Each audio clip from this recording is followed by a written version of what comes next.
Okay. नमस्कार, मैं हूं पी सिसोदिया और जनजन आवाज़ में आपका स्वागत है। मैं आज खड़ा हूं जोधपुर के कसना हॉस्पिटल पर, जहां भैरू सिंह जी जोलियाले की डेथ हो चुकी है और परिजनों का आरोप है कि लाखों रुपए लेने के बाद भी चिरंजीवी योजना का फ़ायदा नहीं दिया जा रहा है। लेकिन अब उन्होंने चिरंजीवी में एडमिट किया है। हम पूछेंगे अभी जोगाराम जी से और त्रिवेंद्र सिंह भाटी से कि क्या पूरा प्रकरण है। सर बताइए क्या प्रकरण है। मेरा तो आप सभी से प्रेस बंधुओं से आग्रह है कि पीड़ित परिवार जो 24 को जोधपुर आए, पेशेंट को एडमिट कराया 24 तारीख को, 24 अगस्त को, प्रॉब्लम सिर्फ हार्ट की थी। उन्होंने ऑपरेशन किया 29 तारीख को। पहले इन्होंने 4 लाख का पैकेज का, वो 4 लाख आप दीजिए ताकि हम ऑपरेशन शुरू करें। फिर सेकंड किस्त इन्होंने 4 लाख और मांगी, टोटल 8 लाख के पश्चात इन्होंने ऑपरेशन किया।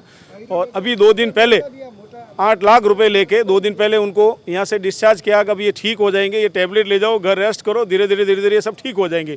उन 2-3 दिनों में वो पेशेंट ज़्यादा सीरियस हो गया, एक हाथ और एक पाँव बिल्कुल ब्लैक हो गए। तो ज़्यादा सीरियस होने के नाते परिवार वाले वापस आके यहाँ इनको एडमिट कराया। अब इन्होंने एडमिट सेकेंड बार कराने के पश्चात चिरंजीवी योजना के तहत इन्होंने उस योजना के तहत लिया था। हम चाहते हैं कि ये अब इन्होंने चिरंजीवी योजना के तहत इलाज शुरू किया है तो पहले ही आपको करना चाहिए। जबकि राज्य सरकार की तरफ से हमेशा, जैसे माननीय जोगाराम जी ने फरमाया कि उसमें पेपर में, और सरकार भी कहती है कि गरीब को चिरंजीवी योजना के तहत 10 लाख रुपए का ट्रीटमेंट फ्री है। तो इन डॉक्टरों ने, इस हॉस्पिटल वालों ने उसके साथ न्याय क्यों नहीं किया, अन्याय क्यों और फ्री ट्रीटमेंट क्यों नहीं किया और 8 लाख रुपए गरीब परिवार से क्यों लिया।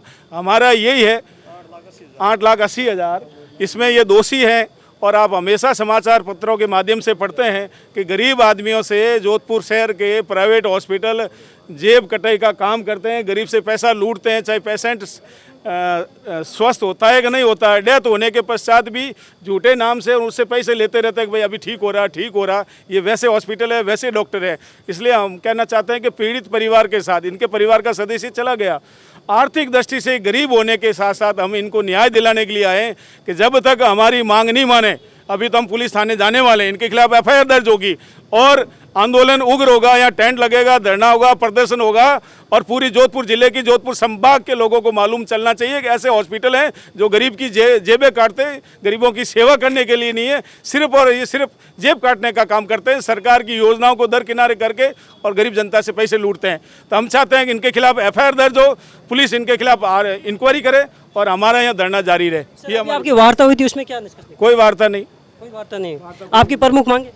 हमारी मांग गरीब का, आप जो 8 लाख बिना चिरंजीवी योजना के तहत आपने पहले 8 लाख रुपए लिए, वो रिफंड करें गरीब परिवार को। ये केस है जो चिरंजीवी से बाहर है या हम कह रहे हैं चिरंजीवी, जब गवर्नमेंट कह रही है, ये तो ये 10 लाख तक का तो हम गवर्नमेंट कह रही है ना कि ट्रीटमेंट आप फ्री करा सकते हैं चिरंजीवी योजना के तहत। तो अब इन्होंने केस बाहर अंदर होता तो अब ये इन्होंने 2 दिन पहले चिरंजीवी योजना के तहत इलाज क्यों शुरू किया?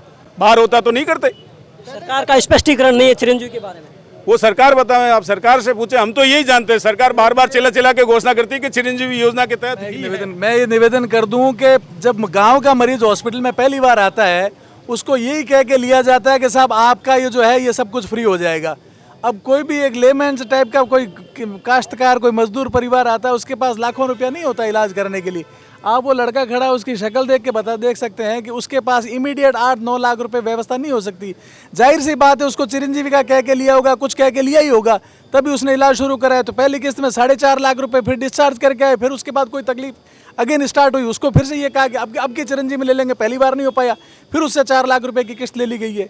और उसके बाद में उसका इन्फेक्शन जो हुआ है, अभी एक डॉक्टर साहब से बात हुई है, टोटली एमएलए साहब भी मौजूद थे कि टोटली उसमें जो इलाज के जो कोर्स में नेग्लिजेंस के कारण ही जो अगला इन्फेक्शन क्रिएट हुआ है और उस इन्फेक्शन के बाद उनमें किडनी और लिवर के फेलियर हुआ और उसमें मृत्यु हुई है।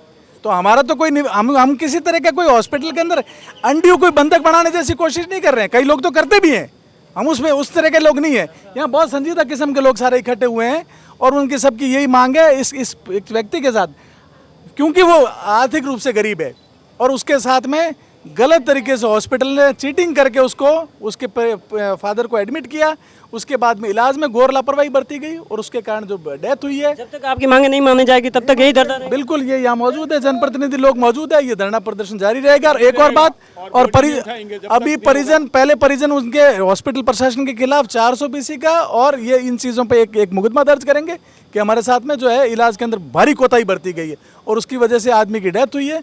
आदमी वापस नहीं आ सकता, मानते हैं इस बात को, लेकिन थोड़ा सा इनको संवेदनशीलता रखनी चाहिए। और ये बिल्कुल इन्होंने नेगोशिएशन की टेबल से इस तरह से उठाया है जोगाराम जी जैसे वरिष्ठ लोगों को कि आप जाइए, अब हमें कोई मतलब नहीं है, हमारी कोई कमी निकाल दीजिए। हम पेपर में क्या कमी निकालेंगे, हम तो इतना सी चीज़ समझते हैं, एक गरीब आदमी है। को पूरा हर्जाना देना पड़ेगा। हर्जाना पहले जब पेशेंट को यहाँ लाते हैं तो पहले चिरंजीव का पूछते हैं ना, तो उसके बाद एडमिट करते हैं। उससे पहले आपने एडमिट करने के बाद में उसका इलाज करके फिर उसको भेज देते हैं और फिर वापस आते हैं तब वो चिरंजीव का मांगते हैं। क्यों? हमें तो कुछ नहीं है, हम तो यहाँ धरना जब तक देंगे जब तक उसको पूरा हर्जाना नहीं मिले, ये हमारी रिक्वेस्ट है। जब तक इनकी मांगे पूरी नहीं होगी तब तक ये धरना प्रदर्शन। सर आपका क्या विचार है? बता दिया ना अभी पहले। इनका जोराम जी पटेल के नेतृत्व में अभी यहाँ पर धरना प्रदर्शन किया जा रहा है। जुड़े रहिए जन जन की आवाज़ के साथ। धन्यवाद।